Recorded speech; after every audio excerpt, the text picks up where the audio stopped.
Здравейте, приятели, наскоро разбрах, че съм сляпа и отидох да си изкарам очила. Не съм чак толкова сляпа, имам астигматизъм. Имам 0,5 поне и 75 на другото. Нищо не ми говорят тези числа, ето го и Дени е с мен. Очилата ми са готови, сега отивам да ги взема и да видим дали ще прогледна. Да видим дали ще ме познае.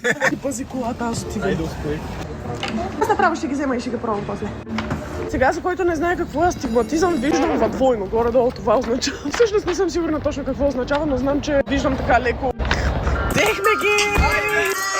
Те ми предложиха да ги пробвам там, обаче аз отказах, защото исках да присъстваш на този важен за мен момент. Добре, готова ли си? Не. О, what? Мале, аз виждам буквите. Наистина ли до сега не си Да. видяла? Не се Не, мъзикаш. в смисъл, аз имам астигматизъм и това значи, че особено светлини надалече ги виждам раздвоен и сега просто целият свят се съедини. О, that's crazy, аз виждам и там какво пише. Не блокирайте входа на паркинга. Chicken wing! На кой ти приличам? Та резервация за това. Точно това исках да кажеш. Пишете в коментарите дали приличам на тъп зубър, дето ще го набиете и ще му вземете обяда. Аз мисля, че си мега ход с очила, така че... Харесваш ли ме? Да. Окей, чао!